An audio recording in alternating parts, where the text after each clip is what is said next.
Yo la team OP c'est Blue et cette fois on se voit pour une review du chapitre 955 de One Piece. Un chapitre qui est dans les meilleurs chapitres de cet acte 2. Acte 2 qui globalement pour moi est moins bon que l'acte 1 qui de base n'était clairement pas extraordinaire. Mais bon, dans ce chapitre on a un peu de tout. Il y a du gag qui cette fois est drôle, de l'émotion entre guillemets, et on avance très vite dans l'histoire. Oda skie plein de choses et va à l'essentiel. Mais pour être honnête, j'ai surtout apprécié ce chapitre car il clôture cet acte et annonce l'entracte. Et ça m'a hypé. On commence avec Iori, on ne l'avait pas vu dans le dernier chapitre. On apprend qu'elle ne s'est pas montrée car le temps pour elle n'est pas aux retrouvailles et aux émotions. Elle se prive donc de voir son unique frère et les Fauves Rouges. Son comportement pourrait cacher quelque chose car elle est vraiment bizarre, mais bref, c'est la version qu'elle nous a donnée.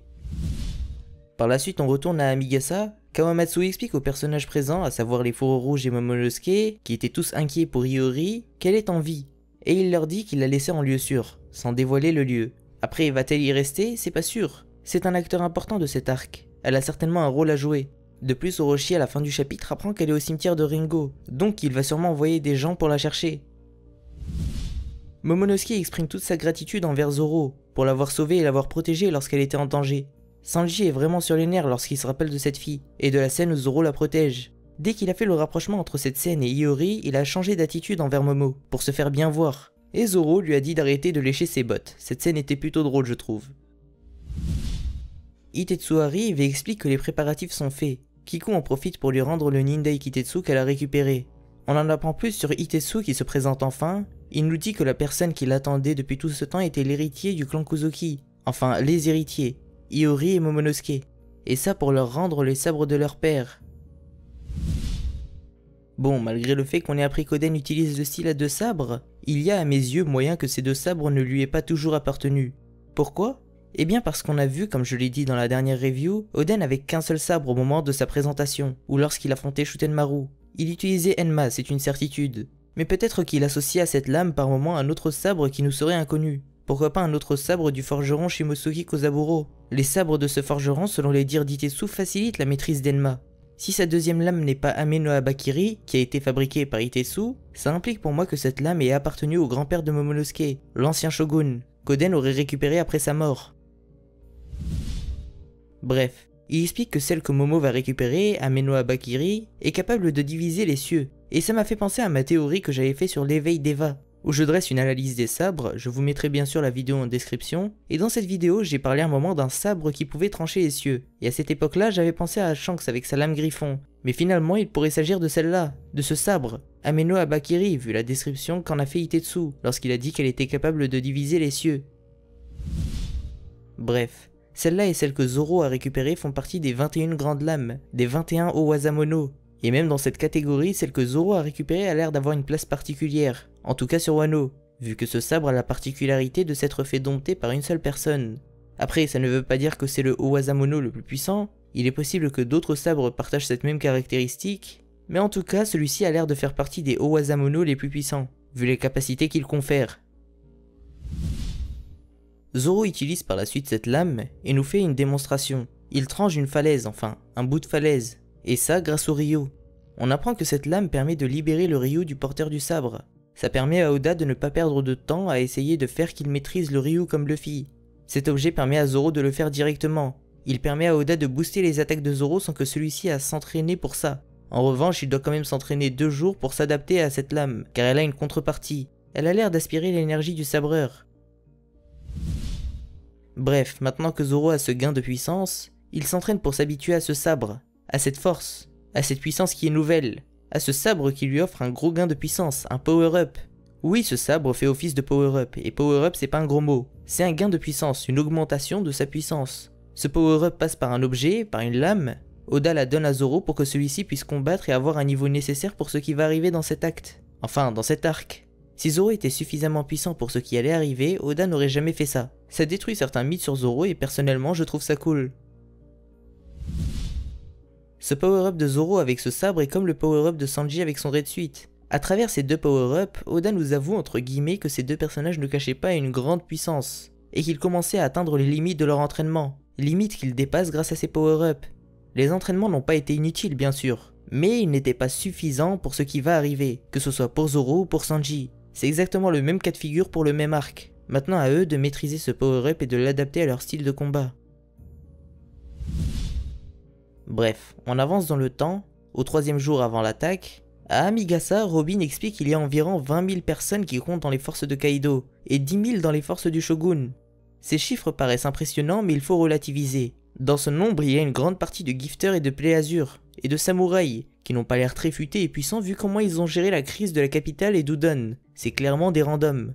De plus, ce chiffre de 30 000 n'a rien d'extraordinaire, je dirais même qu'il est plutôt faible, car par exemple sur l'île des hommes-poissons, Oddie Jones possédait un équipage de 70 000 hommes-poissons, de personnes plus fortes que les hommes, et 30 000 hommes qui étaient à son service en plus de ça. C'était un équipage de 100 000 pirates, et cet équipage de 100 000 n'a pas fait long feu face au haki des rois de Luffy. Donc là, 30 000 ça me paraît pas énorme, et je dirais même plutôt faible pour un Yonko.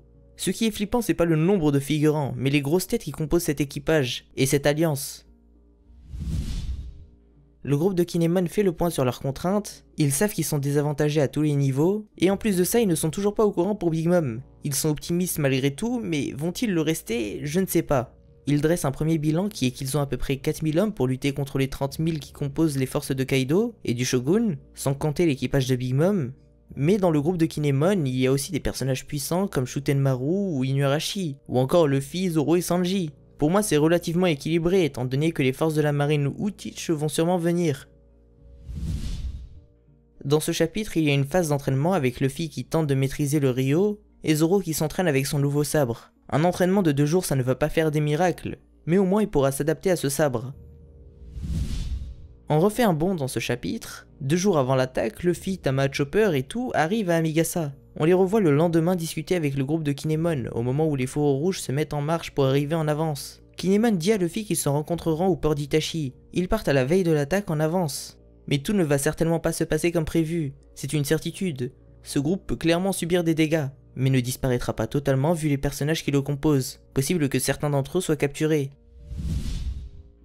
La population est au courant qu'un plan est en route pour défaire le Shogun. Certains sont en joie grâce à ça, d'autres sont désespérés car ils ont été brisés, et d'autres, comme on l'avait vu plus tôt dans l'arc, voudraient y participer mais sont incapables de le faire à cause de leurs conditions physiques. C'est vraiment là, dans cet arc, que le pouvoir de Bonnie aurait vraiment été utile, car c'est cette génération, qui maintenant est âgée, qui a été vaincue et humiliée par Kaido et le Shogun. Le fruit de Bonnie leur aurait permis d'avoir leur vengeance. À eux qui ont été victimes directement de ce qui s'est passé il y a 20 ans. Eux qui ont connu les 2 époques, donc qui ont vécu directement le recul de leurs droits et la baisse de leur qualité de vie. Ça leur aurait donné une chance de se venger. Même le fruit de Belo Betty aurait été intéressant pour cet arc. C'est dommage que ces 2 fruits ne soient pas là. Mais vu que Kuma était présent à la rêverie il y a 2 semaines, et qu'il peut envoyer en 3 jours une personne n'importe où, il y a toujours une chance pour que l'une ou l'autre apparaisse à un moment de l'arc. Voir un Yogoro au meilleur de sa forme pourrait vraiment être quelque chose de cool. J'aimerais bien voir ça, et je pense que certains d'entre vous aussi. Bon, sur Wano, il y a des personnages et des scènes qui sont visibles, et d'autres qui nous sont cachés. Il y a des traîtres et des personnages qui jouent un double jeu, volontairement ou involontairement. Je dis involontairement car lorsqu'on nous a montré la 2e entrée de Wano Kuni, celle qui passe sous la cascade et qui emmène à Akumai, je me suis dit 3 choses. La première est que l'entrée n'était pas trop surveillée par les puissances qui sont en place, vu qu'il a fallu qu'Apo appelle Kaido pour que celui-ci soit au courant qu'Apo est sur cette île. La deuxième est que pour moi, cette entrée n'est pas juste là pour Apo ou l'équipage de Big Mom. Oda aurait pu tout simplement leur faire grimper la cascade, mais il a pris le temps de créer une 2e entrée et tout un système en nous montrant qu'il est complexe et pas surveillé, et c'est pas pour rien selon moi. Ce passage pour moi est là pour amener une puissance extérieure dans cette île. Il permet de déplacer énormément de monde et discrètement. La 3e chose à laquelle j'ai pensé est que cette entrée passe par l'enclenchement d'un système de gondoles sur Wano. Et ça m'a fait penser à Marineford et aux portes de la justice. Celle de Marineford a été ouverte depuis l'intérieur grâce à Lafitte qui avait hypnotisé des gardes, afin que ceux-ci ouvrent automatiquement la porte dès qu'ils voient un navire. C'est comme ça que son équipage a pu débarquer sur Marineford. On ne sait pas réellement comment il a fait ça, on ne sait pas non plus comment il s'était pointé avant l'ellipse à Marie-Joie pendant la réunion de Shichibukai et de la marine. Mais il l'avait fait, et ça sans que personne ne s'en rende compte. Ça fait partie de la magie de ce personnage qui réussit à faire des choses que normalement il ne devrait pas pouvoir faire. Pour moi, ce personnage pourrait hypnotiser une personne sur Wano, il pourrait faire en sorte que des personnages sur Wano jouent un double jeu involontairement, afin de préparer leur entrée. Il peut faire en sorte qu'une personne enclenche ce mécanisme au moment venu, afin que Tish puisse amener toutes ses forces. Bref, à l'inverse de ces personnes qui peuvent jouer un double jeu involontairement, il y en a qui le font sciemment, et qui en sont conscients. Il y a Kyoshiro par exemple qui joue un drôle de jeu avec le Shogun, vu qu'il a fait semblant de trancher Iori. Il y a aussi celui qui a libéré Trafalgar Law, qui est certainement Diez Drake. Il y a plusieurs personnages qu'on peut considérer comme étant des traîtres sur Wano, et un de ces personnages traîtres a pu trahir l'Alliance. Si on prend le théorème du « c'est celui qui accuse en premier et qui est coupable », ça serait Shinobu, vu comment elle est chiante à tacler Law, mais ça serait pas super intéressant je trouve. Si on suit ce que pense la communauté One Piece, ça serait Carrot. J'aime bien l'idée mais personnellement j'y crois pas trop. Si on regarde les personnages les plus suspects, les personnages qui restent en retrait, ça pourrait être Kanjuro, ce chien. Mais celui-ci n'est pas censé savoir qu'Iori est au cimetière de Ringo, chose que normalement seuls Zoro et Kawamatsu savent, et ce contre-argument peut être appliqué aux autres personnages cités précédemment, que ce soit Law, Shinobu ou Carrot. Il y a Iori qui connaît sa propre position. En plus de ça, elle a un comportement complètement incohérent. Elle est soit débile soit coupable pour moi. Et j'ai trop de respect pour son père pour dire qu'elle est débile, donc je la trouve suspecte. Mais quel intérêt aurait-elle de donner sa localisation à Orochi si c'est elle? Si on reste plus rationnel, ça pourrait juste être le personnage qui a libéré Law. Il aurait fait ça car ça ferait partie de son plan. Est-ce que Law est un traître? Pour moi non. Je l'ai déjà expliqué dans un live pour ceux qui viennent sur les Opei TV, mais je peux le réexpliquer. Je pense que celui-ci a peut-être eu une autre alliance dans les 2 ans qui se sont écoulés. Pour moi cette alliance est composée de 3 personnages, Trafalgar Law, Diez Drake et Scratch Manapu. Je pense que le but de ces 3 personnages était de réunir le plus de supernovas sur l'île pour cette bataille, et ça d'une façon ou d'une autre. Trafalgar Law l'aurait fait à travers une alliance avec Luffy, Scratch Manapu à travers la trahison de Kid et Hawkins pour les amener de force sur Wano, et ça en utilisant Kaido. Mais comme on dit, la fin justifie les moyens. Ils sont entre guillemets les artisans de ce qui se passe. Concernant Apu, le fait que celui-ci arrive par surprise sans que personne ne le lui demande et sans prévenir Kaido, ça me fait vraiment dire que c'est possible. Pour moi, il est revenu prendre son dû. Je ne pense pas que ce soit Law qui a averti Orochi pour le nouveau port, malgré le fait qu'Oda nous le suggère en mettant une image d'un Law pensif à côté de cette révélation. C'est peut-être juste pour faire diversion. Pour moi, c'est tout simplement celui qui a libéré Law. C'est l'option la plus rationnelle pour moi. Mais tous les choix que fait Oda ne sont pas rationnels. Donc tous les noms que j'ai cités précédemment, même ceux que je trouve peu probables, sont potentiellement des traîtres. Bref, ils sont à 1 jour de l'attaque, il reste 3 arcs au maximum et 2 au minimum. Il est possible que l'attaque ne se passe pas au dernier acte, elle va même certainement se dérouler pendant l'acte 3. L'acte 3 est dans les théâtres kabuki axé sur la douleur. C'est un acte où le protagoniste est dans une situation défavorable, et Oda a l'air de respecter ça pour l'instant. Il est possible que cette bataille, si elle se déroule à cet acte, ne se clôture pas par une victoire, ce qui conduirait à ce qu'à l'acte 4, on ait une alliance qui bat en retraite, en attendant de pouvoir prendre sa revanche, ou qu'un élément extérieur chamboule cette bataille, comme la marine, ce qui amènerait la conclusion seulement au dernier acte, au 5e. Il n'est clairement pas certain que Kaido tombe lors de la nuit du festival. Il pourrait ne pas perdre cette bataille qui fait partie d'un tout et qui s'étale dans le temps.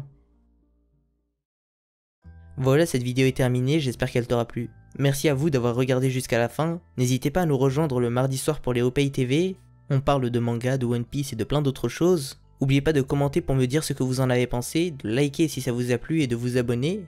Rejoignez-moi sur mes réseaux sociaux et sur Discord, et moi je vous dis à la prochaine, ciao la team.